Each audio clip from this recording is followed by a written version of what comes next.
ബോഗറും BBCR തമ്മിൽ എന്തൊക്കെ difference ഉള്ളത്? ബോഗർ സിനോപ്റ്റിക്കിയും മനസ്സിലായി. KBCRന്റെ പറഞ്ഞത് ഓർമ്മയുണ്ടോ? എന്തൊക്കെയാന്ന് നമ്മൾ ആ ഫീവർ ചാപ്റ്റർ എടുത്തത് ഓർമ്മയുണ്ടോ? ഫീവറില് പത്തോളജിക്കൽ ടൈപ്പ് അങ്ങനെ പറയണ. എന്നുവെച്ചാ കുറച്ചുകൂടിയും കൂടുതലായിട്ട് BBCR ഇപ്പൊ ഈ ബോഗർ ആദ്യമായിട്ട് എന്താ ചെയ്തേച്ചാല് അത് ബോഗർ ആദ്യമായിട്ട് എന്താ ചെയ്തതെന്ന് വെച്ചാല് ഈ കെന്റിന്റെ കൺസെപ്റ്റും ബോണിഹാസിന്റെ കൺസെപ്റ്റും എങ്ങനെയാണ് ഇന്റഗ്രേറ്റ് ചെയ്യാൻ നോക്കുക ചെയ്തേ. അങ്ങനെയാണ്. അപ്പൊ ബോണിഹാസിന്റെ കൺസെപ്റ്റ് എന്താ വെച്ചാൽ ഗ്രാൻഡ് ജനറലൈസേഷൻ അല്ലേ. അപ്പൊ അതെടുത്തിട്ട് കെന്റിന്റെ എടുത്തു. അപ്പൊ കെന്റിന്റെ കുറച്ച് ഇല്ലാത്ത റൂബ്രിക്സ് ഒക്കെ ഈ ബോണിഹാസൻ നോക്കിയിട്ട് അദ്ദേഹം ചെയ്തതാണ് BBCR. ഫസ്റ്റ് വർക്കാണ് മൂപ്പരുടെ. അപ്പൊ അതില് ഏറ്റവും കൂടുതൽ അദ്ദേഹം പ്രാധാന്യം കൊടുത്തത് പേഷ്യന്റിന്റെ ചേഞ്ച് ഓഫ് ടെമ്പറമെന്റ് അല്ലെങ്കിൽ ചേഞ്ച് ഓഫ് പേഴ്സണാലിറ്റിയിൽ, പിന്നെ ഡിസീസിന്റെ പെക്യുലിയാരിറ്റി, പിന്നെ സീറ്റ് ഓഫ് ദി ഡിസീസ്, കൺകോമിറ്റന്റ്, പിന്നെയാണ് കോസ്, മൊഡാലിറ്റി, ടൈം. ഇങ്ങനെയാണ് ആ ചാപ്റ്ററുകളിൽ വരുന്നത്. ചാപ്റ്റർ എടുത്ത് നോക്കിയാൽ അറിയാം. ആ ഒരു കൺസെപ്റ്റ് വെച്ചിട്ടാണ് അദ്ദേഹം വർക്കൗട്ട് ചെയ്തിരുന്നത്. കുറെ കാലം വർക്കൗട്ട് ചെയ്തപ്പോഴാണ് അതിനേക്കാളും കുറച്ചുകൂടി ഒരു കണ്ടൻസ്ഡ് ഫോമില് ഈ കാര്യം ചെയ്യാമെന്ന് വിചാരിച്ചിട്ട് ഇദ്ദേഹം ഫസ്റ്റ് എന്താന്ന് വെച്ചാല് മൈൻഡിന് കുറച്ചുകൂടി പ്രയോറിറ്റി BBCRൽ കുറച്ചുകൂടി കൊടുക്കാം, അല്ലെങ്കിൽ വേറെ കുറെ കാര്യങ്ങൾക്ക് ഈ ചേഞ്ച് ഓഫ് ടെമ്പറമെന്റിനൊക്കെ കൂടുതൽ പ്രാധാന്യം കൊടുത്തത് കുറഞ്ഞിട്ട് മൊഡാലിറ്റിയിൽ പ്രാധാന്യം കൊടുക്കാൻ തുടങ്ങി. എന്തിനാണ് മൊഡാലിറ്റിയിൽ പ്രാധാന്യം കൊടുക്കാൻ തുടങ്ങിയത് എന്ന് വെച്ചാൽ കൃത്യമായിട്ട് പേഷ്യന്റ് നമ്മുടെ അടുത്ത് പറയും. അതിലൊരു ഇന്റർപ്രിട്ടേഷൻ നമുക്ക് വേണ്ട മൊഡാലിറ്റി പറയുമ്പോൾ. അപ്പൊ അതുകൊണ്ട് ആ മൊഡാലിറ്റിന് പ്രാധാന്യം കൊടുത്തു. അതിൽ തന്നെ ടൈമിന് കുറച്ചുകൂടി പ്രാധാന്യം കൊടുത്തു. ഇതിന്റെ ഒരു കണ്ടൻസ്ഡ് ഫോം, BBCRന്റെ ഒരു കണ്ടൻസ്ഡ് ഫോം അല്ലെങ്കിൽ ഒരു കാച്ചിക്കുറുക്കിയ ഒരു രൂപമാണ് ബോഗർ സിനോപ്റ്റിക്. അപ്പൊ ഇത് ശരിക്കും കൃത്യമായിട്ട് പ്രാക്ടീസ് ചെയ്യണമെങ്കിൽ ഹൈ പെത്തോളജി കേസസും ചെയ്യാൻ പറ്റും. എന്നുവെച്ചാൽ പെത്തോളജിക്കൽ ജനറൽസ് കൂടുതലുള്ള കേസസിനാണ് നമ്മൾ ബോഗർ സിനോപ്റ്റിക് കൂടുതലായിട്ട് യൂസ് ചെയ്യാം. അപ്പൊ ഏറ്റവും കൂടുതൽ പ്രാധാന്യം മൊഡാലിറ്റി, അതിൽ തന്നെ കോസേഷനും ടൈമിനും. മൊഡാലിറ്റീസിലാണ് ഇവർ കോസേഷൻ പറയണത്, എനിക്കറിയില്ല അത്. കോസേഷൻ ടൈമിന് ഭയങ്കര പ്രാധാന്യമുണ്ട്. ദെൻ മൈൻഡില് കുറച്ച് പെക്യുലർ സിംറ്റംസ് മാത്രം കൂടുതൽ പ്രാധാന്യം കൊടുത്തിട്ട് നിങ്ങൾക്ക് ആ ചാപ്റ്റർ വായിക്കുമ്പോൾ അറിയും. ആദ്യം ഇന്റലക്ട്, പിന്നെ മൈൻഡ്, പിന്നെ സെൻസേഷൻസ്, പെയിന്റെ സെൻസേഷൻസ്, പിന്നെ ഒബ്ജക്റ്റീവ് മാനർ. ഇപ്പൊ നമ്മൾ യെല്ലോ എന്ന് പറഞ്ഞിട്ടുള്ള ഒരു റൂബ്രിക് ഉണ്ട് അതില്. അപ്പൊ അതിന്റെ പ്രസന്റേഷൻസ്, ഈ കാണുന്ന പ്രസന്റേഷൻസ് മാത്രമല്ല, ഇപ്പൊ ഡിസ്ചാർജസ് യെല്ലോ ആണെങ്കിൽ ആ യെല്ലോയിഷ് നേച്ചർ ഇപ്പൊ സ്റ്റൂളിലാണെങ്കിലും കൊറൈസൈഡേ ആണെങ്കിലും കാണാനാണെങ്കിലും എല്ലാം ആ യെല്ലോ എന്നുള്ള റൂബ്രിക്കിൽ വന്നു. അതുപോലെ ബ്ലാക്ക് എന്ന് പറഞ്ഞൊരു റൂബ്രിക് ഉണ്ട്. നമ്മൾ ഈ ബ്ലാക്ക് എന്ന് പറഞ്ഞ് ഒരു കറുത്തതായിട്ടാണ്. അതിപ്പം മുഖത്ത് ഈവൻ ഡിസ്കളറേഷൻ ആവാം, അല്ലെങ്കിൽ മൂക്കുന്ന ചിലർ പറയില്ലേ, ഈ കൊറൈസിന് പറയില്ലേ ഒരു ബ്ലാക്കിഷ് ടിഞ്ച് ഉണ്ട്, സ്പൂട്ടത്തിന് ഒരു ബ്ലാക്കിഷ്, ഇതിനെല്ലാം അതിലേക്ക് ഉൾപ്പെടുത്താൻ പറ്റും. സ്റ്റൂള് ബ്ലാക്ക്, പക്ഷെ അത് ഹെമറേജ് ആയിരിക്കാം, പക്ഷെ ആ പ്രസന്റേഷൻ ഒക്കെ പോയിട്ട് ഒരു കണ്ടൻസ്ഡ് ഫോമിൽ എന്ന് വെച്ചാൽ ജനറൽ സിംറ്റത്തിന് പ്രാധാന്യം കൊടുത്തിട്ട്, അല്ലെങ്കിൽ ഒരു ലോക്കൽ സിംറ്റത്തിനെ ജനറൽ റൂബ്രിക്കായിട്ട് കൺവേർട്ട് ചെയ്തിട്ടാണ് ഈ ബോഗർ രണ്ടാമത്തെ ഇദ്ദേഹത്തിന്റെ വർക്ക് വരുന്നത്. അപ്പോൾ നമുക്ക് ആദ്യം മൊഡാലിറ്റീസ്, കോസേഷൻ, ടൈമിന് പ്രാധാന്യം കൊടുത്തു. ദെൻ മൈൻഡില് വളരെ കുറച്ച് സിംറ്റംസ് ഞാൻ പറഞ്ഞുതരാം. പിന്നെ സെൻസേഷൻ. മൈൻഡിലെ സിംറ്റംസ് എന്ന് പറയുന്നതും ആ പേഷ്യന്റ് ചെറിയൊരു പേഴ്സണാലിറ്റി ഡിഫറൻസ് തന്നെയാണ്. കൂടുതൽ ഇറിറ്റബിലിറ്റി, ആങ്കർ, നമ്മൾ ഫസ്റ്റ് ഇതിൽ ഡിസ്കസ് ചെയ്തിരുന്നു. പിന്നെ സെൻസേഷൻ, പിന്നെ ഒബ്ജക്റ്റീവ് ആസ്പെക്ട് എന്ന് വെച്ചാൽ ഈ യെല്ലോ, ബ്ലാക്ക് അല്ലെങ്കിൽ കാണുന്നത് മാത്രമല്ല ഇവർ പറയുന്ന അങ്ങനത്തെ കാര്യങ്ങൾ. പിന്നെ പാർട്സ് അഫക്റ്റഡ്, പാർട്സ് അതിന് വളരെ പ്രാധാന്യമുണ്ട്. ഈ പാർട്സ് അഫക്റ്റഡ് ആയിട്ടുള്ള കാര്യത്തിന് കൂടുതൽ പ്രാധാന്യമുണ്ട്. ഓക്കെ, തുടങ്ങാം അല്ലേ? Okay,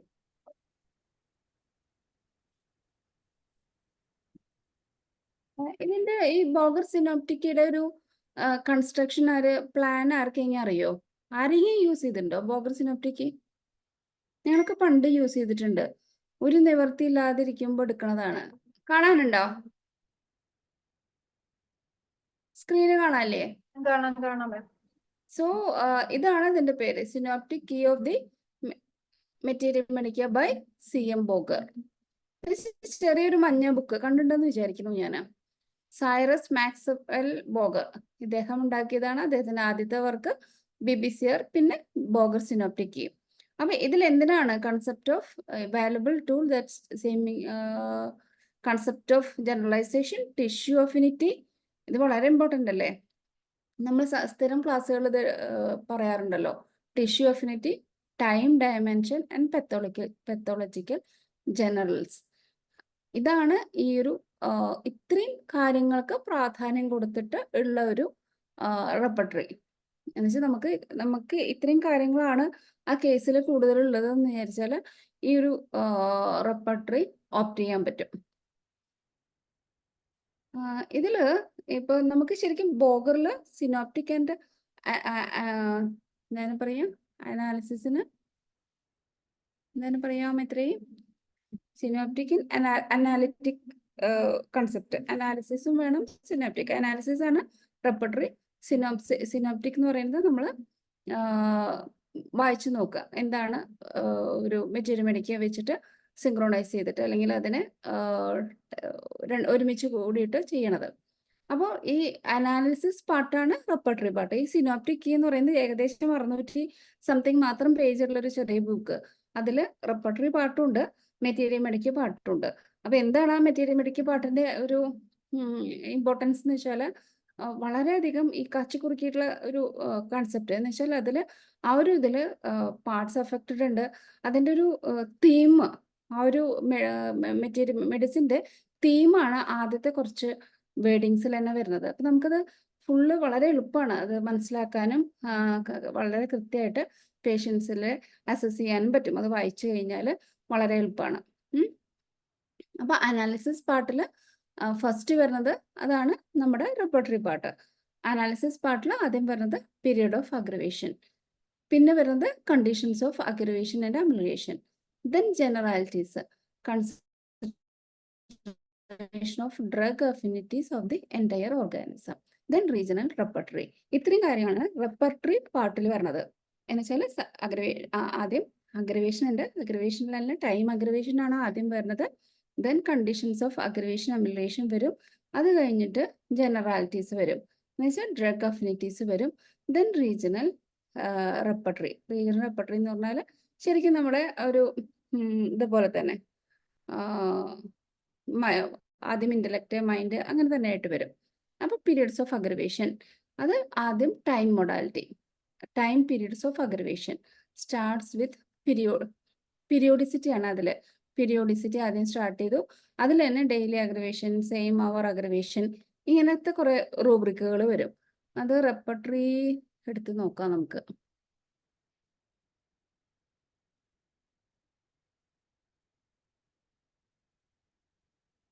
This is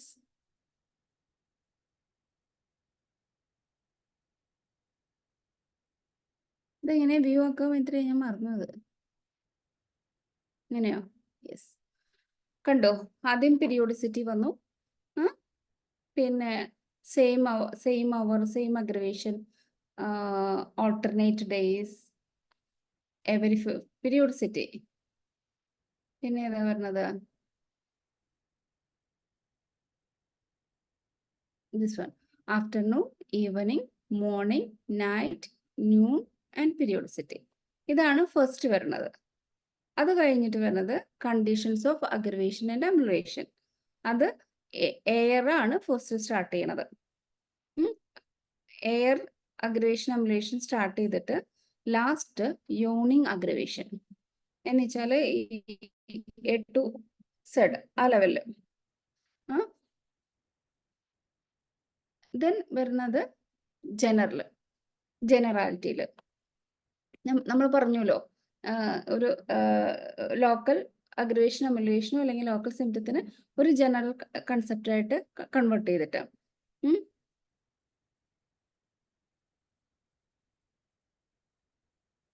then generalities കഴിഞ്ഞു കഴിഞ്ഞാൽ പിന്നെ തുടങ്ങുകയായി parts affected.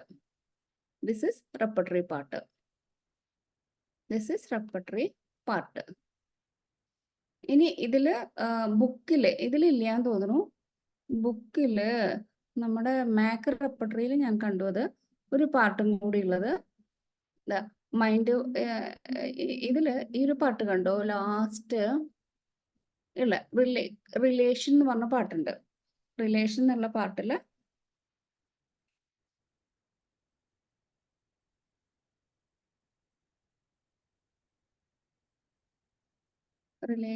പാട്ടില് approximate duration of the action. ഇതൊന്ന് നോക്കി നോക്കോളൂ. ലെസ് ദാൻ എ വീക്ക് ആണ് ഇത്രയും മെഡിസിൻസിന് ആക്ഷൻ. 1 വീക്ക് ആക്ഷൻ ഉള്ളത് മനസ്സിലായി. ഇത് എന്താണ്, എത്ര മണിക്കൂറുകൾ ആ മെഡിസിന് ആക്ഷൻ ഉണ്ട് എന്നുള്ളത് കൊടുത്തിട്ടുണ്ട് ഒരു റൂബ്രിക് ആയിട്ട്, അല്ലെങ്കിൽ ഒരു സെക്ഷൻ ആയിട്ട്. ദെൻ കോംപ്ലിമെന്ററി മെഡിസിൻസ്, ദെൻ വരുന്നതാണ് ഇനിമിക്കൽ മെഡിസിൻസ്. This one. ഇത്രയാണ് ഇതിന്റെ പ്ലാന്. എന്ന് വെച്ചാൽ റഡാറിലാണ് കറക്റ്റ് ആയിട്ട് കൊടുത്തിരിക്കുന്നത്.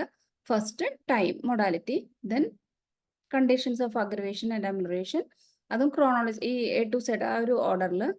ദെൻ വരുന്നത് ജനറൽ സിംറ്റംസ്. ദെൻ വരുന്നതാണ് പാർട്ട് ഓഫ് ബോഡി, അല്ലെങ്കിൽ ഒരു റെപ്പർട്ടറി, മറ്റേ റീജിയണൽ റെപ്പർട്ടറി. ഓക്കെ. അപ്പോൾ 3 കാര്യങ്ങളായിട്ടാണ് ഈ ബുക്ക് ഡിവൈഡ് ചെയ്തിരിക്കുന്നത്. Analytical part, that is repertory part. Then synoptic part, that is materia medica. 323 medicine ഉണ്ട് അതിൽ. Then supplementary reference table. ഈ സപ്ലിമെന്ററി റെഫറൻസ് ടേബിൾ ആണ് നമ്മൾ റിലേഷൻസ് എന്ന് പറഞ്ഞിട്ട് കണ്ടത്. എത്ര അവർ മണിക്കൂർ മെഡിസിൻ വർക്ക് ചെയ്യും, അതുപോലെ അതിന്റെ കോംപ്ലിമെന്ററിയും ഇനിമിക്കലും. ഓക്കെ. ദെൻ വരുന്നത് അതുപോലെ അനാലിസിസ് പാർട്ടിൽ എന്തൊക്കെയാണ് നമ്മൾ കണ്ടുല്ലോ. എന്തൊക്കെയാ അഗ്രവേഷൻസ് മെയിൻ. ആദ്യം ടൈം എന്ന് വെച്ചാൽ നമ്മൾ എങ്ങനെയാണോ റെപ്പർട്ടറൈസേഷൻ ചെയ്യണത്, ഏതിനാണോ കൂടുതൽ പ്രാധാന്യം ഈ ഒരു റെപ്പർട്ടറി യൂസ് ചെയ്യുമ്പോൾ കൊടുക്കേണ്ടത്, ആ ഒരു ഓർഡറിൽ തന്നെയാണ് ഈ ഒരു റെപ്പർട്ടറിയുടെ സ്ട്രക്ചറും. എന്ന് വെച്ചാൽ ആദ്യം ടൈമിന് ഇമ്പോർട്ടൻസ് കൊടുക്കുക, ദെൻ ടൈം മൊഡാലിറ്റിക്ക്, ദെൻ കണ്ടീഷൻസ് ഓഫ് അഗ്രവേഷൻ അമിലേഷന് പ്രാധാന്യം കൊടുക്കുക, ദെൻ ജനറൽ സിംറ്റംസിന് പ്രാധാന്യം കൊടുക്കുക, ദെൻ പാർട്സ് ഓഫ് റെപ്പർട്ടറി, ഓർഗൻസിന് പ്രാധാന്യം കൊടുക്കുക. ഇതേപോലെ തന്നെ നമ്മൾ റെപ്പർട്ടറൈസേഷൻ ചെയ്യുമ്പോഴും ഇതുപോലെ തന്നെ വേണം നമ്മുടെ ആ ഒരു റെപ്പർട്ടറൈസേഷൻ ചാർട്ട് വരേണ്ടത്. ഇതുപോലെ തന്നെ ആവണം നമ്മൾ ആ ഒരു ഇന്റൻസിറ്റി നമ്മൾ മാർക്ക് ചെയ്യേണ്ടത്. ഓക്കെ. ദെൻ അഗ്രവേഷൻ അമിലേഷൻ, ഓക്കെ, അത് പറഞ്ഞു കഴിഞ്ഞു. പിന്നെ അഗ്രവേഷൻ അമിലേഷനിലും ഈ പറയുന്ന പോലെ ആൽഫബറ്റിക്കൽ ഓർഡറിൽ തന്നെയാണ് വരുന്നത്. എന്ന് വെച്ചാൽ എയർ അഗ്രവേഷൻ അമിലേഷൻ ആ ഒരു സംഭവം വന്നിട്ട് ലാസ്റ്റ് യോണിങ്. അപ്പൊ ഇതിൽ കുറച്ച് ബാക്കിയുള്ള റെപ്പർട്ടറികളിൽ കാണാത്ത ഒരു സംഭവം എന്ന് വെച്ചാൽ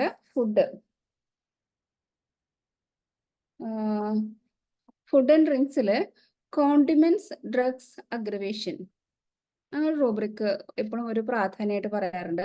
മിൽക്ക് അഗ്രവേഷൻ, അതുപോലെ മൂൺ ഫേസസിൽ ന്യൂ മൂൺ, ഫുൾ മൂൺ, അതൊക്കെ നമ്മൾ ഇപ്പൊ ഇടയ്ക്ക് എവിടെ നോക്കും എന്ന് വിചാരിക്കില്ലേ? അത് കാണാനുണ്ടോ എല്ലാവർക്കും? കാണാല്ലേ screen? Yes, moon phase. Then positions. ചില പേഷ്യൻസ് പറയില്ലേ ഈ ക്രോസിംഗ് ലിംസ് അഗ്രവേഷൻ അമിലേഷൻ എന്നൊക്കെ. ഞാൻ എടുത്ത് കാണിച്ചു തരാം.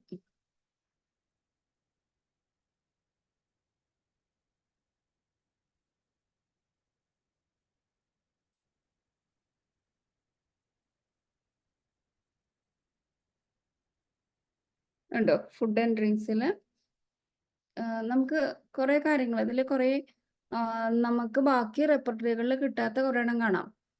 മിൽക്ക് അഗ്രവേഷൻ അമിലേഷൻ എനിക്ക് തോന്നുന്നു പതക്കിലുണ്ട്. ഈ condiments, drugs aggravation, only medicine nux vomica. പിന്നെ crossing leg,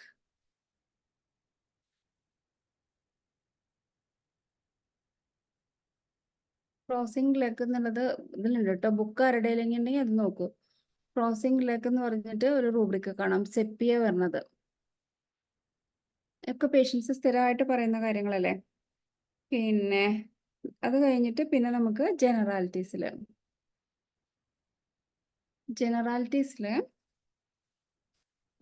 haemorrhage, injury, haemorrhage, ഇങ്ങനത്തെ കാര്യങ്ങൾ. Injuries, then hemorrhages.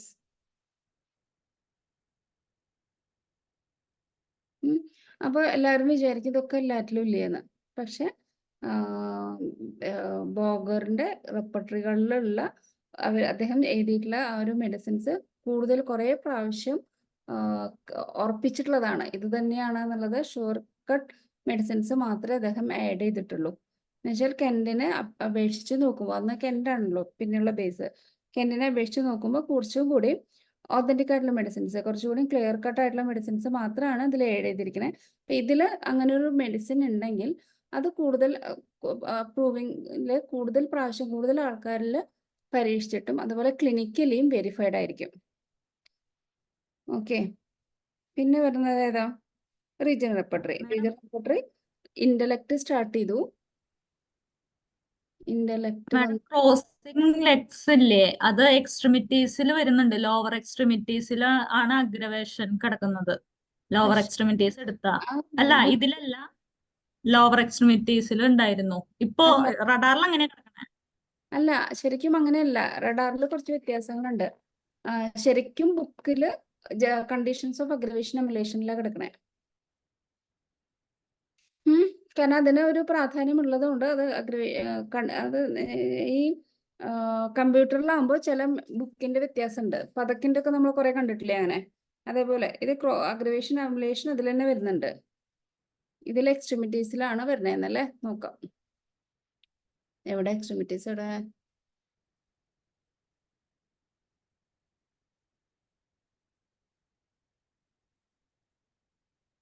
എവിടെയുള്ളത്? ക്രോസിംഗ് ലിംബ്സ് എന്ന് പറഞ്ഞിട്ട്. സെപ്പിയല്ലേ വരണേ? ഇതിൽ റെസ്റ്റോക്സ് ആണല്ലോ. ശരിക്കും സെപ്പിയാണ്. അമ്യുലേഷനിലാണല്ലോ സെപ്പിയ ഉള്ളത് അല്ലേ.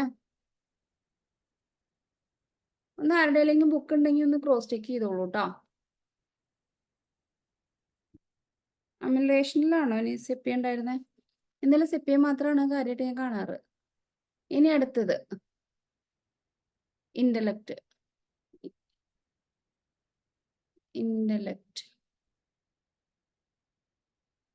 then mind.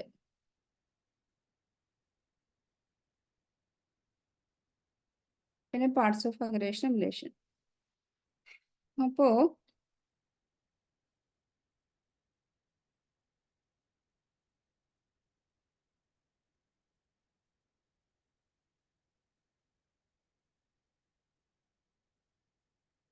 ഈ മെറ്റീരിയൽ മെഡിക്കൽ പാർട്ടിലുള്ളത് 323 മെഡിസിൻസ്. 323 മെഡിസിനില് അത് അതിന്റെ ഒരു ഇതെങ്ങനെയാന്ന് വെച്ചാൽ ആദ്യം ജനറൽ എക്സ്പ്രഷൻ അല്ലെങ്കിൽ genius of the each remedy. അതുകൊണ്ടാണ് ഈ ഒരു കണ്ടൻസ്ഡ് ഫോമിലാണ് മെഡിസിൻ പറയുന്നത്, ജീനിയസ് ഓഫ് ദി റെമഡി. അത് കഴിഞ്ഞ് കഴിഞ്ഞാൽ അതിന്റെ റീജിയൻ അഫക്റ്റഡ്, അതിൽ ലെഫ്റ്റ് സൈഡോ ആണോ റൈറ്റ് സൈഡോ ആണോ എന്നുള്ളതുണ്ട്. ദെൻ ഇപ്പുറത്തെ ഭാഗത്ത് മൊഡാലിറ്റീസ് കൊടുത്തിട്ടുണ്ട്. ദെൻ അതിന്റെ റീജിയൻ. ഇങ്ങനെയാണ് വളരെ സിസ്റ്റമാറ്റിക് ആയിട്ടാണ് മെറ്റീരിയൽ മെഡിക്കലും കൊടുത്തിരിക്കുന്നത്. അപ്പൊ അതിന്റെ ഒരു അർത്ഥം എന്തായിരിക്കും? നമ്മൾ ഏത് മെഡിസിനിലും ആ ഒരു പേഷ്യന്റിൽ ജീനിയസ് ഓഫ് ദി മെഡിസിൻസ് അല്ലെങ്കിൽ അതിന്റെ general expression of the disease പേഷ്യന്റിൽ എന്താണ്, അല്ലെങ്കിൽ പേഷ്യന്റിന്റെ ജനറൽ എക്സ്പ്രഷനും മെഡിസിന്റെ ജനറൽ എക്സ്പ്രഷനും കറക്റ്റ് ആക്കുക എന്നുള്ളതാണ് പ്രധാനം. അപ്പൊ അത് ഏറ്റവും ബെസ്റ്റ് ആയിട്ട് റെപ്രസെന്റ് ചെയ്തിട്ടുള്ള മെറ്റീരിയൽ മെഡിക്കയാണ് ഈ ബോഗറിന്റെ സിനോപ്റ്റിക്കയിലുള്ള മെറ്റീരിയൽ മെഡിക്ക. അപ്പോൾ അത് വായിക്കുമ്പോൾ തന്നെ നമുക്ക് തീം ഓഫ് ദി മെഡിസിൻസ് നമുക്ക് മനസ്സിലാവും. അപ്പൊ ഈ തീം ഓഫ് ദി മെഡിസിൻ അല്ലെങ്കിൽ general expression of that medicine, genius of the medicine എന്ത് പറഞ്ഞാലും അതാണ് ഏറ്റവും ആദ്യം കൊടുക്കുന്നത്. ദെൻ ഇവര് മൊഡാലിറ്റിക്ക് പ്രാധാന്യം കൊടുത്തിട്ടുണ്ട്. ദെൻ അത് കഴിഞ്ഞിട്ടാണ് റീജിയൻസിന് പ്രാധാന്യം കൊടുത്തിരിക്കുന്നത്. അതൊന്ന് ആ ഒരു മെറ്റീരിയൽ മെഡിക്കൽ പാർട്ട് എനിക്ക് തോന്നുന്നു ഈ റഡാറും അതുപോലൊക്കെ നോക്കാതെ ആ ബുക്ക് വാങ്ങിച്ചു കഴിഞ്ഞാൽ അതിന്റെ ഒരു വളരെ എളുപ്പമുള്ളൊരു കാര്യം എന്താ വെച്ചാൽ ഒരു ബെഡ് സൈഡ് റെഫറൻസ് ബുക്കാണത്. വളരെ ചെറിയൊരു ബുക്കാണത്. അപ്പൊ അതിൽ നമുക്ക് റെപ്പർട്ടറി പാർട്ടും ഉണ്ട്, പെട്ടെന്നൊന്ന് റെഫർ ചെയ്യാൻ വേണ്ടിയിട്ട് മെറ്റീരിയൽ മടിക്കാൻ പാട്ടുമുണ്ട്. അത് കുറേ പ്രാവശ്യം ഇത് ഇങ്ങനെ കേസസ് ചെയ്ത് അത് യൂസ് ചെയ്ത് കഴിഞ്ഞാൽ വളരെ ഈസിയാണ്, വളരെ പെട്ടെന്ന് നമുക്ക് ഈ ഒരു സൊല്യൂഷനിലേക്ക് എത്താൻ പറ്റും, അല്ലെങ്കിൽ ഒരു കറക്റ്റ് മെഡിസിനിലേക്ക് നമുക്ക് എത്താൻ ഭയങ്കര എളുപ്പമാണ്. ഒരുപാട് അതിൽ ഒരു എന്താ പറയുക ഫിലോസഫിയോ അല്ലെങ്കിൽ ഒരുപാട് അതിലൊന്നും നമ്മളെ കൺഫ്യൂഷൻ ആക്കാനുള്ള ഒന്നുമില്ല. വളരെ സ്ട്രേറ്റ് ഫോർവേഡ് ആയിട്ടുള്ള ഒരു റെപ്പർട്ടറി. ഇതൊന്നും വായിച്ചു നോക്കുക. പിന്നെ ഇതുപോലെ സപ്ലിമെന്ററി റെഫറൻസ് ടേബിൾ എന്ന് വെച്ചാൽ എത്ര മണിക്കൂർ, ഞാൻ ശരിക്കും ആദ്യമായിട്ടാണ് കേട്ടോ ഈ ഒരു പാർട്ട് ഒന്ന് വായിച്ചു നോക്കണത്. എനിക്കത് ഭയങ്കര ഇഷ്ടമായിട്ട് തോന്നി. ഇത്ര മണിക്കൂറാണ് ഈ ഒരു മെഡിസിൻ ആക്ഷൻ എന്നുള്ള രീതിയിൽ കുറച്ചധികം മെഡിസിൻസിന്റെ ടൈമിങ്സ് കൊടുത്തിട്ടുണ്ട്. ദെൻ പിന്നെ കോംപ്ലിമെന്ററിയും അതുപോലെ ഈ ഇനിമിക്കൽ റെമഡീസ് ഒക്കെ നമുക്ക് കുറേ എണ്ണത്തിൽ കിട്ടുമല്ലോ, അതിനത്ര വലിയ പ്രാധാന്യം തോന്നിയില്ല. മൈത്രി ഇതായിട്ടുള്ള കേസസ് ഒന്ന് സ്റ്റാർട്ട് ചെയ്യൂ, അപ്പോഴാണ് നമുക്കിത് എങ്ങനെയാ യൂസ് ചെയ്യാന്നറിയാം. കേസസ് സ്റ്റാർട്ട് ചെയ്യും. ഒരു മിനിറ്റ് കൂടെ ആകുമ്പോൾ പെത്തോളജിക്കൽ ജനറൽസും കൺകോമിറ്റൻസും മൊഡാലിറ്റീസും നമുക്ക് ഒരു കേസിൽ കാര്യമായിട്ട് കിട്ടിയെന്ന് വിചാരിച്ചാൽ, മൈൻഡ് അത്ര കാര്യമായിട്ട് കിട്ടിയില്ലെങ്കിൽ യൂസ് ചെയ്യാവുന്നൊരു റെപ്പർട്ടറി ആണത്. BBCRനേക്കാളും കുറച്ചുകൂടി കണ്ടൻസ്ഡ് ഫോമിൽ, BBCRൽ നമുക്ക് ഇഷ്ടപ്പെട്ട കുറേ റൂബ്രിക്കുകൾ കാണും, എല്ലാ പ്രസന്റേഷനും കാണും. പക്ഷെ അതിൻ്റെ ഒരു ആകത്തുക അല്ലെങ്കിൽ അതിൻ്റെ ഒരു കണ്ടൻസ്ഡ് ഫോമിലാണ് ബോഗർ സിനോപ്റ്റിക്കയിൽ കാണാം. അതിൻ്റെ ഏറ്റവും വലിയൊരു പ്രാധാന്യം പിന്നെ ഇതിൽ പറയുന്നത് എന്താ വെച്ചാൽ, aggravating factor can be taken as causation. Aggravation എന്നുള്ളൊരു പാർട്ടിനെയും നമുക്ക് കോസേഷൻ ആയിട്ട് കണക്കാക്കാം എന്നാണ് പറയണത്. അതിൻ്റെ കൂടുതൽ ഫിലോസഫി എനിക്കറിയില്ല. അപ്പൊ ഇത്രയും കാര്യങ്ങൾ അത് യൂസ് ചെയ്ത് ഒരു 4-5 കേസ് കാണുമ്പോൾ നമുക്ക് കുറച്ചുകൂടി കംഫർട്ടബിൾ ആവും. ആ ബുക്ക് വാങ്ങാൻ ശ്രമിക്കുക. ബുക്കിലാണ് കൂടുതലായിട്ട് നമുക്ക് വളരെ രസമായിട്ട് നമുക്ക് ചെയ്യാൻ പറ്റും. റഡാർ ആകുമ്പോൾ നമുക്ക് കുറച്ചുകൂടി BBCR ആണ് നമ്മൾ ഉദ്ദേശിക്കുന്ന റൂബ്രിക്കുകൾ അല്ലെങ്കിൽ അങ്ങനത്തെ ഒക്കെ കാണാനാണ് നമുക്കത് തോന്നുക. പക്ഷെ ഇത് യൂസ് ചെയ്തുകൊണ്ടിരുന്ന് കഴിഞ്ഞാൽ വളരെ എളുപ്പമാണ്. അത് ഇത്രയും കേസസ് ഒന്ന് കാണിക്കൂ. ഞാൻ സ്റ്റോപ്പ് ചെയ്യാം ഷെയറിങ്.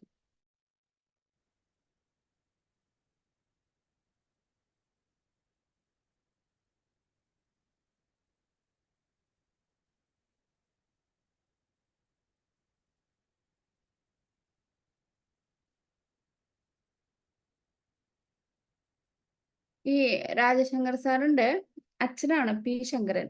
അപ്പൊ അദ്ദേഹത്തിന്റെ ബുക്കില് വളരെ നന്നായിട്ട് ബോഗർ സിനോപ്റ്റിക്ക് കൊടുത്തിട്ടുണ്ട് കേട്ടോ. എല്ലാവരും ഒന്ന് വായിച്ചു നോക്കുക. അവരൊക്കെ കൂടുതലായിട്ട് ഈ ബോഗർ സിനോപ്റ്റിക്കയും അതുപോലെ BBCR ഒക്കെ യൂസ് ചെയ്തിട്ടാണ് നല്ല പ്രാക്ടീസ് ഉണ്ടായിരുന്നത്. പിന്നെ അതിൻ്റെയും കൂടി കുറച്ചുകൂടി ഒരു കുറച്ചുകൂടി റിലയബിൾ അല്ലെങ്കിൽ കൂടുതൽ ക്ലിനിക്കലി വെരിഫൈഡ് ആയിട്ടുള്ള മെഡിസിൻസ് ആഡ് ചെയ്തിട്ടുള്ളതാണ് പതക് റെപ്പർട്ടറി. അപ്പൊ ഇത് മൂന്നെണ്ണം നമ്മൾ ആരും യൂസ് ചെയ്യാറില്ല. പക്ഷെ യൂസ് ചെയ്ത് പഠിച്ചു കഴിഞ്ഞാൽ ഒരുപാട് ഇതല്ലാത്തൊരു കേസ്, വളരെ കോംപ്ലിക്കേറ്റഡ് കേസസ് ഒക്കെ തന്നെയാണ് അവരുടെ കേസ്. നമ്മൾ എങ്ങനെയാ ഇപ്പൊ ഞാനിങ്ങനെ ആ റെപ്പർട്ടറി ഈ റെപ്പർട്ടറി എന്നൊക്കെ പറയണ്ട. അപ്പൊ എല്ലാവരും എന്നോട് ചോദിക്കാറുണ്ട് എങ്ങനെയാ അത് പഠിക്കണേന്ന്. ഇത് എങ്ങനെ പഠിക്കണ്ടേന്ന് വെച്ചാൽ, നമുക്ക് ഇപ്പൊ കെന്റ് അല്ലെങ്കിൽ ഇവര് ബോഗർ ബോണിഹാസിന്റെ ഒക്കെ കേസ് റെക്കോർഡ്സ് വായിക്കുക. ഇവരുടെ കുറെ കേസ് ഹിസ്റ്ററീസ് ഉണ്ടാവും. ഇത് വായിക്കുമ്പോഴാണ് നമുക്കൊരു ഐഡിയ കിട്ടുക, നമുക്ക് ഇങ്ങനത്തെ ഒരു കേസ് വന്നു കഴിഞ്ഞാൽ നമുക്ക് എങ്ങനെ ചെയ്യണം എന്നുള്ളത്. അപ്പൊ എപ്പോഴും നമ്മൾ തിയറി പഠിക്കുന്നുണ്ടാവും, പ്രാക്ടിക്കലി നമ്മൾ എങ്ങനെയാണ് നമുക്ക് ഒന്ന് കൂടുതൽ കാര്യങ്ങൾ ചെയ്യാൻ പറ്റുകയെന്ന് വെച്ചാൽ എപ്പോഴും കുറെ കേസസ് ചെയ്യുക.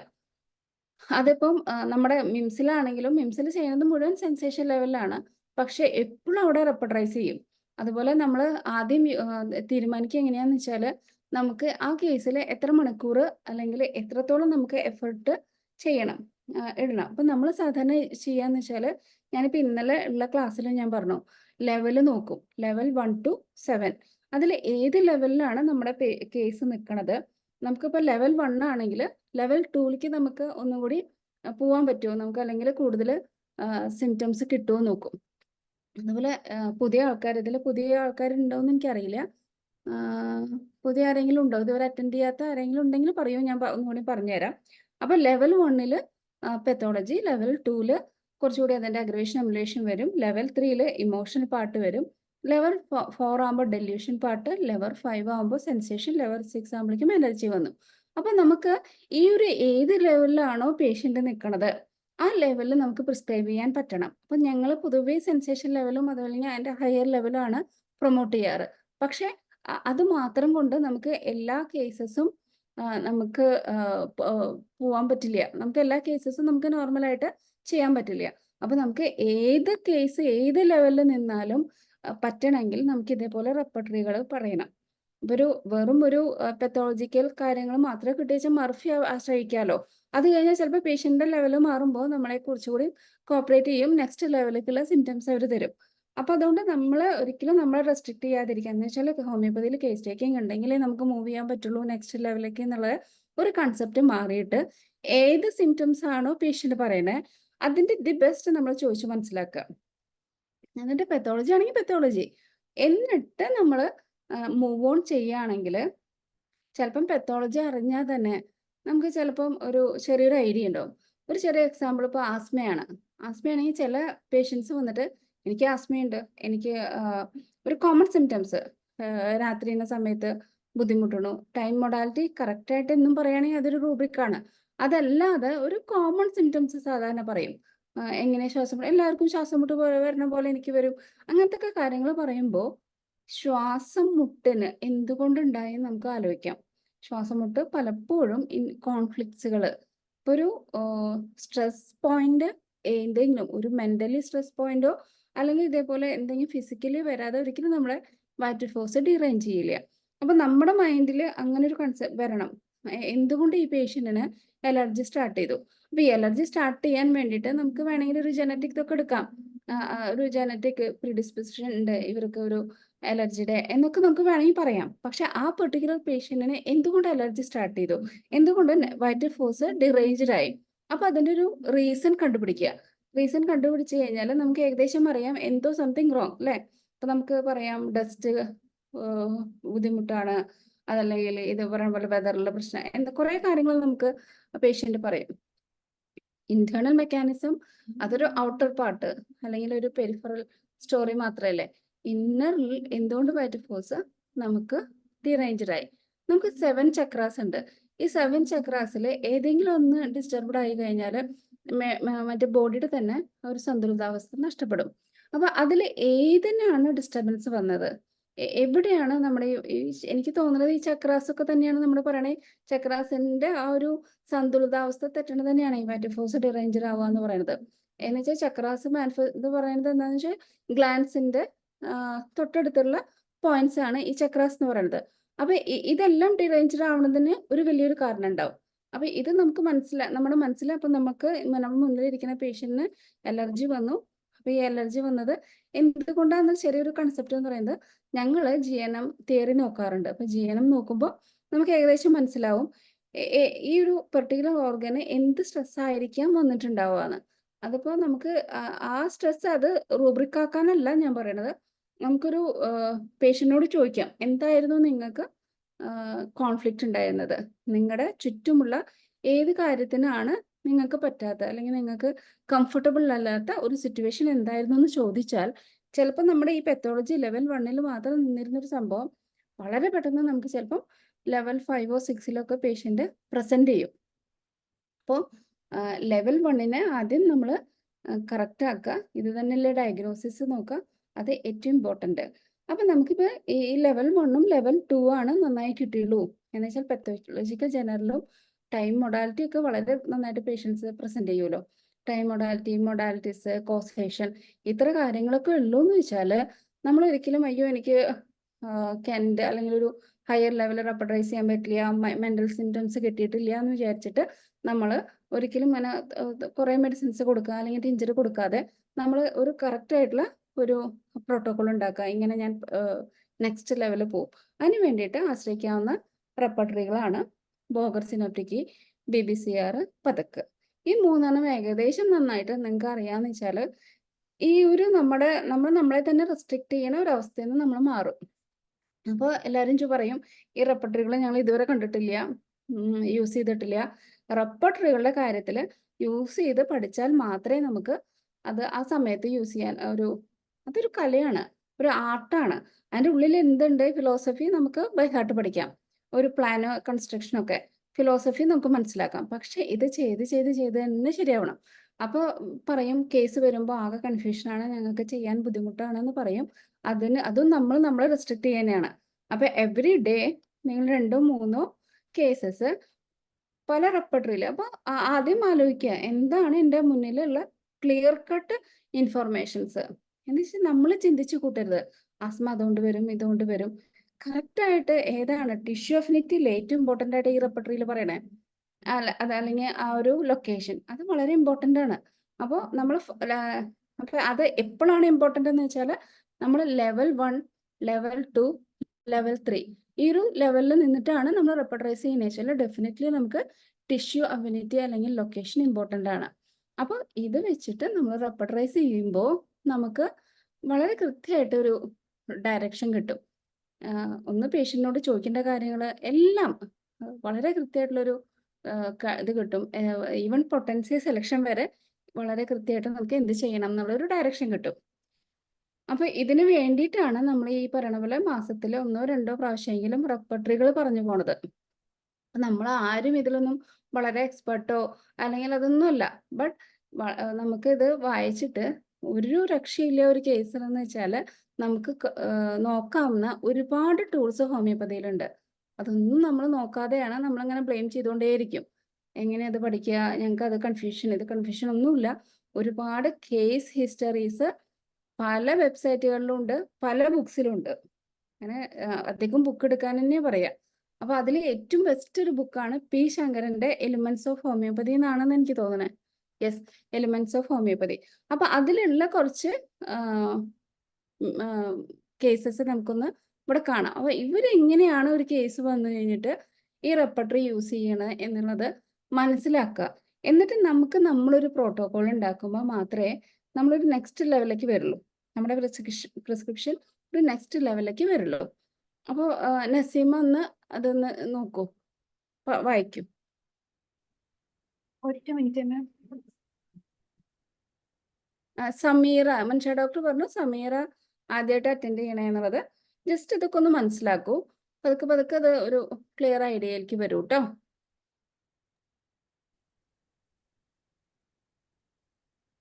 ഹലോ, യെസ്, പറയൂ. കേട്ടോ? മാം, ഫസ്റ്റ് കേസ് എന്ന് പറയുന്നത് 35-year-old ഒരു മിനിറ്റ് ആർക്കൊന്ന് ടൈപ്പ് ചെയ്യാൻ പറ്റുക? പറഞ്ഞോളൂ. 35-year-old മെയിൽ കേസാണ്. ഹൈപ്പോക്ലോർഹൈഡ്രയാണ് ഡയഗ്നോസിസ് വരുന്നത്. ഞാൻ വായിക്കട്ടെ മാം? വായിച്ചു. നമ്മൾ ക്ലിനിക്കിലോട്ട് വരുന്ന സമയത്ത് ഇവർ എഴുതിക്കണം എങ്ങനെയാന്ന് വെച്ച് കഴിഞ്ഞാൽ at the moment he had heaviness in the stomach with a dull pain starting half an hour after food and lasting an hour. With the pain he had headache and he became very irritable and impatient. The pain was aggravated by heavy food, starchy food, spices, tea, exertion, and was much relieved by a very short nap. എന്ന് വെച്ച് കഴിഞ്ഞാൽ ഇവർ first പറയുന്നത് എന്താ വെച്ച് കഴിഞ്ഞാൽ location പറയുന്നത് അബ്ഡോമിനിലാണ്. Heaviness ഉണ്ട്, ഡൾ പെയിൻ ആയിരിക്കും. ഫുഡ് കഴിച്ചിട്ട് ഒരു ഹാഫ് ആൻ അവർ കഴിഞ്ഞ് സ്റ്റാർട്ട് ചെയ്യും. അത് കഴിഞ്ഞ് ഒരു 1 hour അത് ലാസ്റ്റ് ചെയ്യും. പിന്നെ ഇതോടൊപ്പം തന്നെ അവർക്ക് എന്തെങ്കിലും കൺകോമിറ്റന്റ് ആയിട്ട് അവർക്ക് ഒരു ഹെഡേക്കും പറയുന്നുണ്ട്. അതുപോലെ ആ സമയത്ത് പേഷ്യന്റ് ഭയങ്കര ഇറിറ്റബിൾ ആയിരിക്കും, ഇംപേഷ്യന്റ് ആയിരിക്കും. ഈ പെയിൻ വരുന്ന സമയത്ത് പെയിൻ അഗ്രവേഷൻ എങ്ങനെയാ പറയുന്നത് വെച്ച് കഴിഞ്ഞാൽ heavy food, starchy food, spices, tea, exertion ഒക്കെ വരുമ്പോഴാണ് ഇവർക്ക് അഗ്രവേഷൻ ആണ്. പിന്നെ എംലറേഷൻ എന്ന് പറയുന്നത് ഒരു ഷോർട്ട് നാപ്പ് എടുത്തു കഴിഞ്ഞാൽ എംലറേഷൻ ആണ് പെയിന്. ചില സമയത്ത് ഇയാൾക്ക് പെയിൻ സിവിയർ ആയിരിക്കുന്ന സമയത്ത് ഇയാൾ ഇൻഡ്യൂസ് ആയിട്ട് വോമിറ്റ് ചെയ്യും. വോമിറ്റിംഗ് ചെയ്യുന്ന സമയത്ത് സോർ വോമിറ്റ് ആയിരിക്കും എന്നാ പറയുന്നത്. The vomit was extremely sore. The pain was also ameliorated by sweating and micturition. ഇതിന്റെ കൂടെ തന്നെ നമ്മൾ എംലറേഷൻ നാപ്പ് അല്ലാതെ സ്വെറ്റിംഗിലും മിക്ചറേഷനിലും ഇവർക്ക് എംലറേഷൻ കിട്ടുന്നുണ്ട്.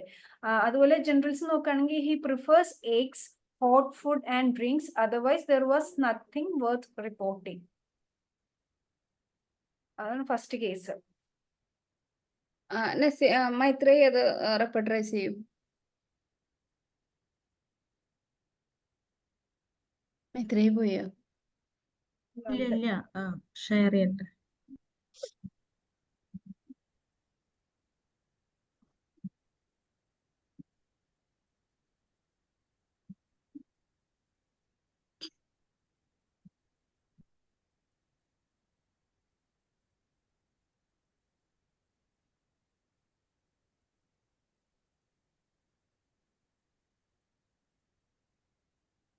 ഇതിലെടുത്തത് ഷോർട്ട് നാപ്പ് അമിലറേഷൻ പറഞ്ഞിരുന്നു. അപ്പൊ സ്ലീപ്പ് അമിലറേഷൻ എന്നുള്ള രീതിയിലാണ് ആദ്യം എടുക്കുന്നത്. മൊഡാലിറ്റീസ് ഇമ്പോർട്ടൻസ് കൊടുത്തിട്ട് ടൈം മൊഡാലിറ്റി പ്രത്യേകിച്ചായിട്ട് പറഞ്ഞിട്ടില്ല. അപ്പൊ മൊഡാലിറ്റിയാണ് ഇമ്പോർട്ടൻസ് കൊടുക്കുന്നത്. മൊഡാലിറ്റിയിൽ സ്ലീപ്പ് അമിലറേഷൻ ആണ് ഫസ്റ്റ് എടുക്കുന്നത്.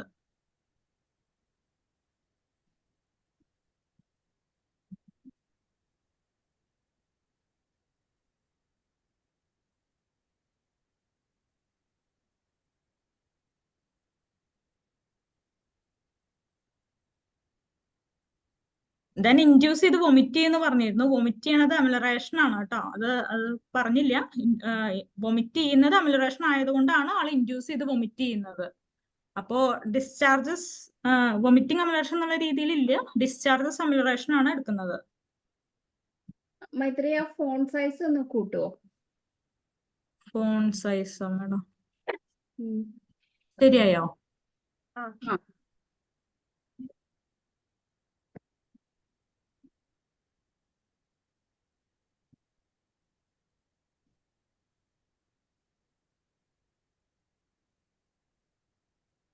ദെൻ വൊമിറ്റ് ഭയങ്കര സോർ വൊമിറ്റിംഗ് ആന്ന് പറഞ്ഞു. വൊമിറ്റ് വാസ് എക്സ്ട്രീംലി സോർ എന്നാണ് അതിൽ ഇമ്പോർട്ടൻസ് കൊടുത്തിരിക്കുന്നത്. അപ്പൊ അടുത്തത് സോർനെസ് ആണ് ഇമ്പോർട്ടൻസ് കൊടുക്കുന്നത്. അതില് സോർനെസ് ഇൻ ജനറൽ ആണ് എടുത്തിരിക്കുന്നത് കേട്ടോ.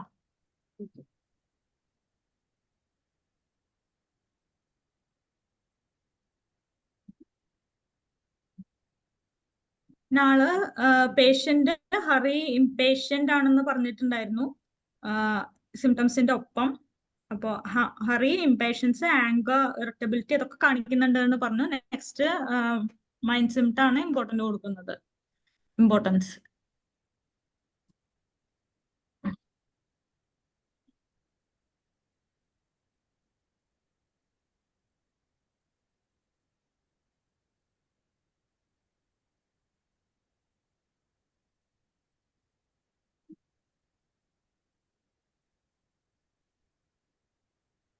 ഇതാണ് ഫസ്റ്റ് കേസ് റെപ്പട്രൈസ് ചെയ്യുമ്പോ. എക്സോമിക്ക അല്ലെ? ഉം. ഏകദേശം മനസ്സിലായി എന്ന് വിചാരിക്കുന്നു എങ്ങനെയാണ് റെപ്പട്രൈസേഷൻ ചെയ്യേണ്ടതെന്ന്. ശരിക്കും എന്താണെന്ന് വെച്ചാൽ നമുക്ക് യാതൊന്നും ആലോചിക്കാതെ കറക്റ്റ് ആ ചാപ്റ്റർ വൈസ് എൻ്റർ ചെയ്താൽ മതി റൂബ്രിക്കുകളെ. ഏറ്റവും ആദ്യം പ്രാധാന്യം ഇപ്പം നമ്മൾ പലപ്പോഴും റെപ്പട്രൈസേഷൻ ചെയ്യുമ്പോൾ അതിനും ഒരു കറക്റ്റ് ഒരു ഫോർമാറ്റ് ഒന്നുമില്ല. എന്തൊക്കെയോ ആദ്യം എന്തൊക്കെയോ ചെയ്യും അല്ലേ? അപ്പൊ അത് മാറ്റിയിട്ട് നമുക്ക് ഒരു കൃത്യമായിട്ട് ആദ്യം എന്ത് റൂബ്രിക്ക്, ടൈം മൊഡാലിറ്റി ഉണ്ടോ, ദെൻ അഗ്രേഷൻ അബ്ലേഷൻ എന്തൊക്കെയാണ് പ്രാധാന്യം, ദെൻ അത് കഴിഞ്ഞ് ജനറൽ ഒരു കാര്യങ്ങൾ എന്തെങ്കിലും ഇപ്പൊ ഈ സവർനെസ് പറഞ്ഞ പോലെ എന്തെങ്കിലും പറഞ്ഞിട്ടുണ്ടോ, ഇതേപോലെ ഈ ഒരു ഫോർമാറ്റിൽ തന്നെ നമുക്ക് റെപ്പട്രൈസ് ചെയ്യാൻ പറ്റും. അപ്പൊ ലാസ്റ്റ് ആണ് ഈ പാർട്ട് എഫക്റ്റഡും ഓർഗൻ എഫക്റ്റഡും ഒക്കെ വരുന്നത്.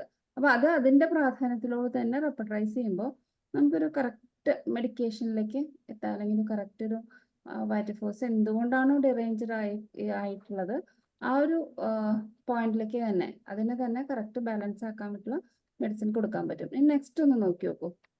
ഇതേ ഓർഡറിൽ റെപ്പട്രൈസ് ചെയ്യൂ. ഓക്കെ, അടുത്തത് അലർജി കേസാണ്. 10 month ഓൾഡ് ബേബിയുടെ കേസാണ്. 1 month ബാക്ക് ഒരു 1 month ബാക്ക് ആ കുട്ടിക്ക് ഒരു ബ്രോങ്കൈറ്റിസ് വന്നിട്ടുണ്ടായിരുന്നു. അപ്പം അലോപ്പതി മെഡിസിൻ ടെറാമൈസിൻ കൊടുത്തിട്ടുണ്ടായിരുന്നു.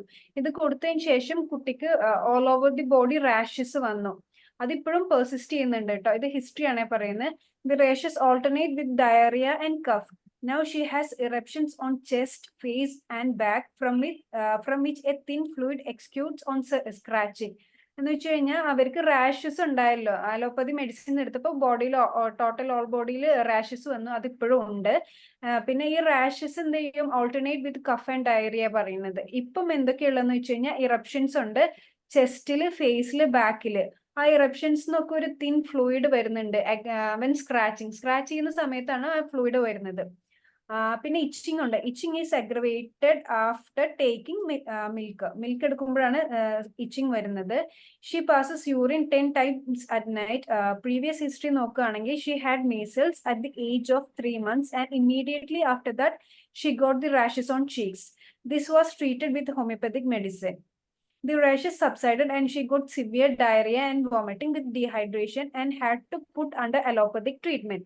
She was given a lot of antibiotics but without no effect. Then she was given Veratrum and then whole condition cleared up within 6 hours. കുട്ടിയുടെ ഇപ്പോഴത്തെ presenting complaints ആണ് eruptions ഉള്ളത്. അതുപോലെ തന്നെ ഇറപ്ഷൻസ് ഫ്ലൂയിഡ് ഡിസ്ചാർജ് വരും scratch ചെയ്യുന്ന സമയത്ത്. അതുപോലെ തന്നെ ഇച്ചിങ് ഉണ്ട് all over the body. Aggravation when taking milk ആണ് പറയുന്നത്. പിന്നെ ജനറൽസിൽ urine 10 times at night pass ചെയ്യുന്നുണ്ട്. പിന്നെ പറയണത് പ്രീവിയസ് ഹിസ്റ്ററി ആയിരുന്നു. മീസിൽസ് വന്നിട്ടുണ്ടായിരുന്നു, ചീക്സിൽ ഇറപ്ഷൻസ് വന്നിട്ടുണ്ടായിരുന്നു. അപ്പം ഹോമിയോപ്പതി മെഡിസിൻസ് എടുത്തു. ഹോമിയോപ്പതി മെഡിസിൻസ് എടുത്തപ്പോൾ ആ കണ്ടീഷൻ സബ്സൈഡ് ചെയ്തു. പക്ഷെ സിവിയർ ആയിട്ട് വോമിറ്റിങ്ങും ഡയറിയ കുട്ടിക്ക് വന്നു. പിന്നെ അലോപ്പതി മെഡിസിൻസ് എടുക്കേണ്ടി വന്നു. പിന്നെ തിരിച്ചു വരെ വീണ്ടും വെറൈറ്റം ആൽബം എടുത്തപ്പോൾ 6 hours കൊണ്ട് കുട്ടിയുടെ കംപ്ലൈൻസ് ക്ലിയർ ആയി. ഇതാണ് കേസ്. മൈത്രേയി റെപ്പട്രൈസ് ചെയ്തോളൂ. അതേ ഇതിൽ വെച്ചിട്ട് തന്നെ റെപ്പട്രൈസ് ചെയ്യാം.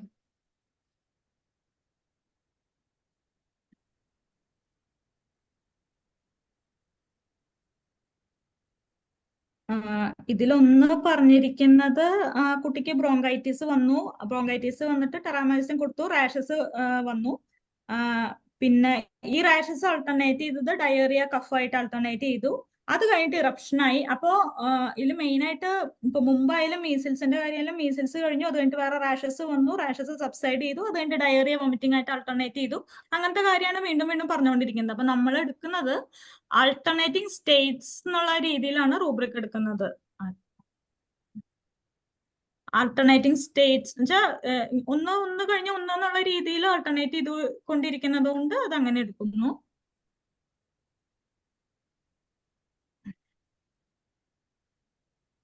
പിന്നെ ഇതിൽ പ്രോമിനന്റ് ആയിട്ട് itching aggravation after taking milk ആണ് പറഞ്ഞിരിക്കുന്നത്. അപ്പോൾ നമ്മൾ മിൽക്ക് അഗ്രവേഷൻ ആണ് അടുത്തത് എടുക്കുന്നത്.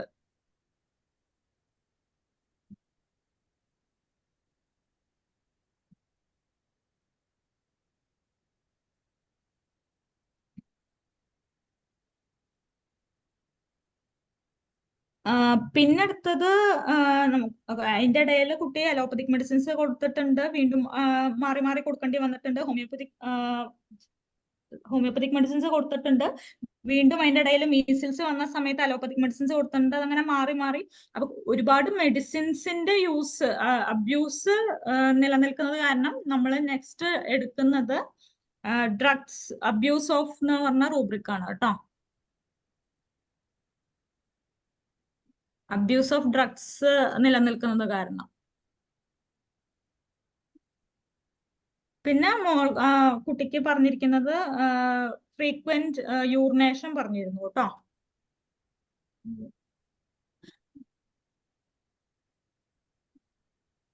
മിക്ചറിഷൻ ഫ്രീക്വന്റ്.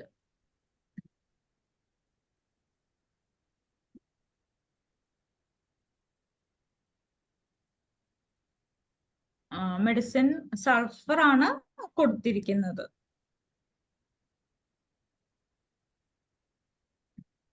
സൾഫർ ആണ് കിട്ടിയത് അല്ലേ? അതെ. ഒരു കേസും കൂടി ഇല്ലേ? ഓക്കെ. ഇതിന്റെ ഇടയ്ക്ക് ഒരു കാര്യം പറയട്ടെ. ഇതില് നമ്മൾ BBCR പഠിപ്പിച്ചപ്പോഴും പറഞ്ഞിരുന്നു ഇത് അറ്റൻഡ് ചെയ്തവർക്കേ അതിന്റെ ഒരു ഫോർമാറ്റ് അയച്ചു കൊടുക്കാന്ന്. ഞാൻ അയച്ചു തരാം മൈത്രി. അതൊന്ന്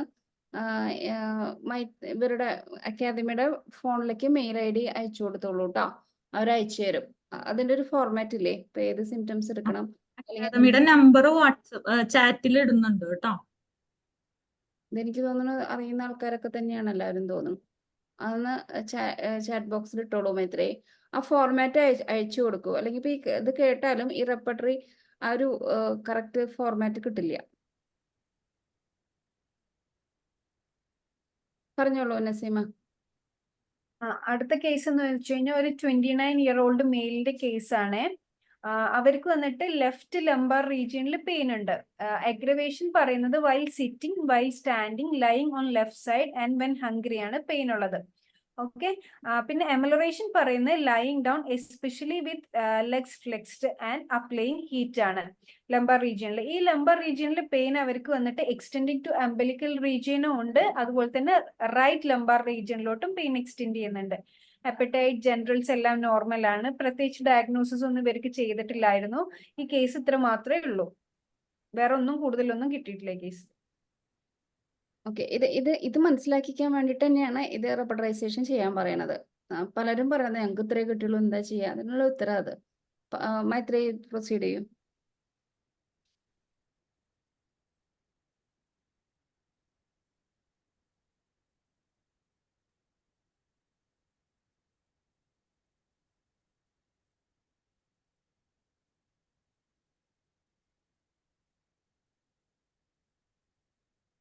കേസിൽ ലംബാർ റീജിയൻ പെയിൻ പറഞ്ഞിട്ടുണ്ട്. അതിൽ മെയിൻ ആയിട്ട് മൊഡാലിറ്റീസ് ആണ് മെയിൻ ആയിട്ട് പറഞ്ഞേക്കണത്. അപ്പൊ നമ്മൾ മൊഡാലിറ്റീസ് എടുത്തിട്ടാണ് റെപ്പർട്ടറൈസ് ചെയ്യാൻ പോണത്. ഒന്ന് സിറ്റിംഗ് അഗ്രവേഷൻ ആണ് പറഞ്ഞിരിക്കുന്നത്. സിറ്റിംഗ് അഗ്രവേഷൻ പറയുമ്പോൾ കണ്ടീഷൻസ് ഓഫ് അഗ്രവേഷൻ അമിലേഷനിൽ പൊസിഷനിലാണ് സിറ്റിംഗ് അഗ്രവേഷൻ പറയുന്നത്.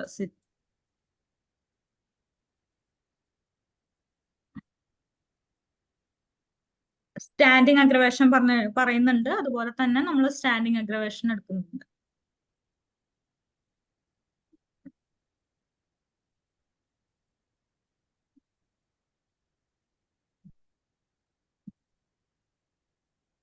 ബെൻഡിങ് അമിലറേഷൻ എന്നുള്ള രീതിയിലാണ്. ഇതില് ബെൻഡിങ് എന്ന് നോക്കുമ്പോൾ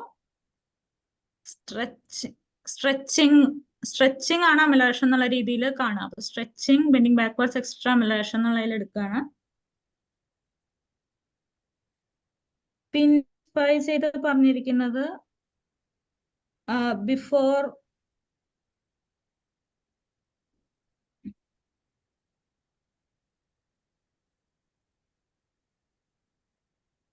വെൻ ഹംഗ്രി അഗ്രവേഷൻ എന്നുള്ള രീതിയിൽ പറഞ്ഞിട്ടുണ്ട്.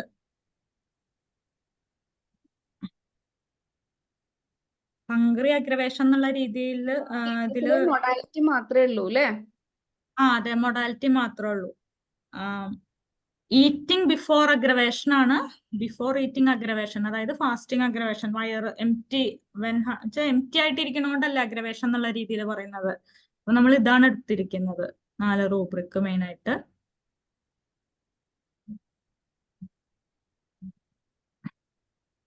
ഇനി ഇതിൽ ഏത് കൊടുക്കും? പൾസും സൾഫറും 3 കവർ ചെയ്തിട്ടുള്ളൂ. അതെ അതെ, റെസ്റ്റോക്സും. ഇതില് നമ്മള് ഗ്രേഡിങ് കൊടുത്തിട്ടില്ല. അതാണ് അതിന്റെ കുഴപ്പം. പിന്നെ ടൈം മൊഡാലിറ്റി ഇല്ല. വേറെ എന്തെങ്കിലും സിംറ്റംസ് ഉണ്ടോ? ഇനി ഒന്നും കിട്ടാത്ത സമയത്ത് നമ്മൾ എന്ത് കൊടുക്കും? പാർട്സ് കൊടുക്കണം. എവിടെ ആക്ട് ചെയ്യണ മെഡിസിൻ ആണ് കൂടുതൽ പ്രാധാന്യം കൊടുക്കണ്ടേ? Lumbar region, left lumbar region. Parts കൊടുക്കൂ. ഇങ്ങനെയാണ് നമ്മുടെ ഒരു ഇത് പോണ്ടത്. എന്തെങ്കിലും കൊടുക്കാമെന്നല്ല, അപ്പൊ കറക്റ്റ് ആയിട്ടുള്ള രീതിയിൽ തന്നെ പോവാ. ഇപ്പൊ പൾസും സൾഫറൊക്കെ വന്നാലേ നമുക്ക് ഭയങ്കര കംഫർട്ടബിൾ ആയിട്ടുള്ള മെഡിസിൻസ് അല്ലേ? രണ്ടിനും ഇഷ്ടാ. ഏതെങ്കിലും ഒരെണ്ണം കൊടുക്കാന്നല്ല, ആ പാർട്സിൽ അല്ലെങ്കിൽ ആ പെത്തോളജിക്ക് ഏറ്റവും കൂടുതൽ ഏതാ പറഞ്ഞിരിക്കുക. അത് കിട്ടില്ലെങ്കിൽ നെക്സ്റ്റ് ലെവൽ എന്താ നോക്കണം. റെസ്റ്റോക്സും ഇല്ലേ? Puls, rhus tox, sulphur. അതില് ഏറ്റവും കൂടുതൽ മാർക്ക് ചെയ്തിട്ട് അല്ല, എല്ലാം ഒരേ മാർക്കിലാണ്. ലംബാർ റീജിയണിൽ കൂടുതൽ അങ്ങനെ നോക്കുമ്പോൾ റെസ്റ്റോക്സ് ആണ് കൂടുതൽ മാർക്ക് വരുന്നത്. പക്ഷെ റെസ്റ്റോക്സിൽ ബാക്കി മൊഡാലിറ്റീസ് ഒക്കെ 1 മാർക്കിലാണ് കവർ ചെയ്തിരിക്കുന്നത്. എന്താ ചെയ്യാ? പെട്ടൂല്ലേ? ഇതിൽ 3 എങ്ങനെയാ മൈത്രി നമ്മൾ ചെയ്യാം? നമ്മുടെ മുന്നില് ആ ഒരു കേസ് ഉണ്ട്. ഈ ഒരു 3 മെഡിസിനും ഉണ്ട്. ഇനി ഇങ്ങനെ ചെയ്യും. ഒന്ന്, നമ്മൾ പെക്യുലർ സിംറ്റംസ് ആണ് കൂടുതലായിട്ട് നോക്കാറ്. ഇപ്പൊ ഇതില് പെക്യുലർ സിംറ്റംസ് ആയിട്ട് അധികം കാണുന്നില്ല. എലിമിനേറ്റ് ചെയ്യാണ് സാധാരണ ചെയ്യാറ്. ഗ്രേഡിങ് മാറ്റൂ. ആ, ഏറ്റവും ഇമ്പോർട്ടന്റ് ആയിട്ടുള്ള സിംറ്റത്തിന് ഒന്നല്ലല്ലോ കൊടുക്കണ്ടേ? അത് മാറ്റി നോക്കും.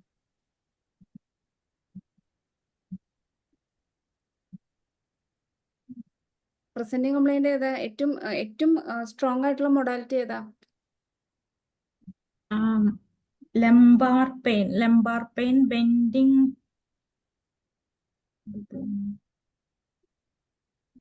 Eating aggravation. Eating before when hunger. Eating before aggravation. Eating before aggravation ഒരു അൺകോമൺ ലംബാർ പെയിൻ സംബന്ധിച്ചിടത്തോളം ഈറ്റിംഗ് ബിഫോർ അഗ്രവേഷൻ അല്ലെങ്കിൽ വെൻ ഹംഗ്രി അഗ്രവേഷൻ എന്നുള്ളത് ഒരു അൺകോമൺ സിംറ്റം ആണ്. ഓക്കെ, അപ്പൊ അതിന് 3 മാർക്ക് ഇന്റൻസിഫൈ ചെയ്യാം. So sulphur.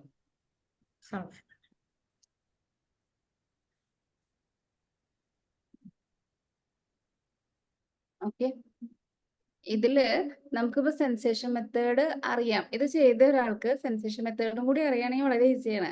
പേഷ്യന്റ് എങ്ങനെയാണ് പ്രസന്റ് ചെയ്യണേ, ഏത് കിങ്ഡാന്ന് മനസ്സിലാക്കിയാല് കുറച്ചുകൂടി എളുപ്പമാണ് റെപ്പട്രൈസേഷൻ. അതുപോലെ ഇപ്പൊ സൾഫറും എൻ്റെ അടുത്താണ് ഇപ്പൊ ഇങ്ങനെ ഒരു റെപ്പട്രൈസേഷൻ ചാർട്ട് കിട്ടിയ വെച്ചാല് സൾഫർ ഉണ്ട്, കാൽക്കേരിയ ഉണ്ട്, ഫോസ്ഫറസ് ഉണ്ട്. ഈ സൾഫറും കാൽക്കേരിയും 2 റോ ആണ് അല്ലേ? സൾഫറും കാൽക്കേരിയും 2 റോ ആണോ? അതെ അതെ. യെസ്. സൾഫർ നാട്രം ലൈനും കാൽക്കേരിയ കലിലൈൻ അല്ലേ? അപ്പൊ നമുക്ക് ആ പേഷ്യന്റെ പ്രസന്റേഷനും കുറച്ച് എന്തെങ്കിലുമൊക്കെ ചോദിക്കാനുള്ള ചോദ്യങ്ങളും കിട്ടും. ഇവിടെയാണ് നമ്മുടെ ഈ സെൻസേഷൻ മെത്തേഡിന്റെ ഒരു ഗുണം വരുന്നത്. അപ്പൊ പക്ഷെ ഇത്രേ അറിയുള്ളൂ വെച്ചാൽ ഇങ്ങനെ തന്നെ പ്രൊസീഡ് ചെയ്യണല്ലോ. അതിൽ ദി ബെസ്റ്റ് ചെയ്യണമെങ്കിൽ ഒന്ന് എന്താ വെച്ചാൽ ഏതാണോ പ്രസന്റിങ് സിംറ്റം അതിന് വെയിറ്റേജ് കൊടുക്കുക. അപ്പൊ ഈ ഒരു ഗ്രേഡിങ്ങിലും ഇമ്പോർട്ടൻസ് ഉണ്ട്. കറക്റ്റ് ആയിട്ട് ആ ഗ്രേഡിങ് കറക്റ്റ് ആയാലാണ് നമുക്ക് കൃത്യമായിട്ട് ആ മെഡിസിനിലേക്ക് എത്താൻ പറ്റുക. ഇത് എനിക്ക് തോന്നുന്ന കുറെ പേര് ഞാൻ ചെയ്യണ കണ്ടിട്ടില്ല. ഞങ്ങളുടെ കൂടെ പഠിച്ചിരുന്ന അല്ലെങ്കിൽ ഞങ്ങളുടെ ആ ഒരു സമയത്തെ ആൾക്കാരൊക്കെ നന്നായിട്ട് ഗ്രേഡിംഗ് ഒക്കെ കൃത്യമായിട്ട് ചെയ്യണ കാണാം. ഇപ്പൊ ഉള്ള ഡോക്ടേഴ്സ് ഇപ്പൊ ഇറങ്ങിയവരൊന്നും അങ്ങനെ ഗ്രേഡിംഗ് ഉണ്ടെന്ന് തന്നെ അറിയിരുന്നോ നസീമേ? ഇല്ല മാം പറഞ്ഞപ്പോഴാണ് അറിയുന്നത്. എന്താ അറിയില്ല, അത് വായിക്കാതെയാണ്. ഒരുപാട് മെറ്റീരിയൽസ് എല്ലാം അവൈലബിൾ ആണ്, ആരും ഒന്നും വായിക്കണില്ല. ഇപ്പൊ ഞാൻ ഇതിന് വേണ്ടിയിട്ട് നമ്മളിപ്പോ അധികം ഈ സെൻസേഷൻ മെത്തേഡും ബാക്കി കാര്യങ്ങളല്ലേ കൂടുതൽ വായിക്കണേ. അപ്പൊ ഇപ്പം ഇതേപോലെ ക്ലാസ്സുകൾ എടുക്കാൻ വേണ്ടിയിട്ട് വായിക്കുമ്പോഴാണ് നിങ്ങളുടെ അടുത്ത് പറയാൻ ഉദ്ദേശിക്കുന്ന ബുക്സ് ഇതൊക്കെയാണ്. പി ശങ്കരന്റെ ബുക്ക്, അതുപോലെ വിത്തൗൾക്കാസിന്റെ തന്നെ കുറെ ഒരുപാട് ബുക്സ് ഉണ്ട്. ഇതൊക്കെ ഒന്ന് വായിക്കാം. പിന്നെ കെന്റ്, അതുപോലെ കെന്റിന്റെ ബുക്കില്ലേ മെറ്റീരിയൽ മെഡിക്കൽ ബുക്ക്, ഇതൊക്കെ വായിക്കാൻ തുടങ്ങുമ്പോൾ തന്നെ നമ്മുടെ മൈൻഡ് മൊത്തം ഈ ഒരു ലെവലിലേക്ക് വരും. റെപ്പട്രൈസേഷനൊക്കെ കൂടുതൽ പ്രാധാന്യം ജീനിയസ് ഓഫ് ദി റെമഡി അത് മസ്റ്റായിട്ട് നമ്മൾ മനസ്സിലാക്കണം എന്നുള്ളൊരു കൺസെപ്റ്റിലേക്ക് വരും. ഇപ്പം നമ്മൾ ചെയ്യുന്ന ഒരു കൺസെപ്റ്റ് എന്ന് പറയുന്നത് ജീനിയസ് ഓഫ് ദി ഫാമിലി അല്ലെങ്കിൽ ജീനിയസ് ഓഫ് ദി ഓർഡർ, അതാണ് പഠിക്കുന്നത്. അപ്പൊ കുറച്ചുകൂടിയും വാസ്റ്റ് നോളജിലേക്ക് നമ്മൾ എത്തും. അല്ലെങ്കിൽ കുറച്ചുകൂടിയും നമുക്ക് ഒരു ഇപ്പൊ റെസ്റ്റോക്സ് ഏത് ഫാമിലിയാ നോക്കും, അതിന്റെ പ്രസന്റേഷൻ എന്താ നോക്കും. അപ്പൊ ഇതിന്റെ മയാസം നോക്കിയിട്ട് റെസ്റ്റോക്സ് തന്നെയാണോ വേണ്ടത്, അതോ ആ ഫാമിലിയിലെ വേറെ ഏതെങ്കിലും ലെവലുണ്ടോ?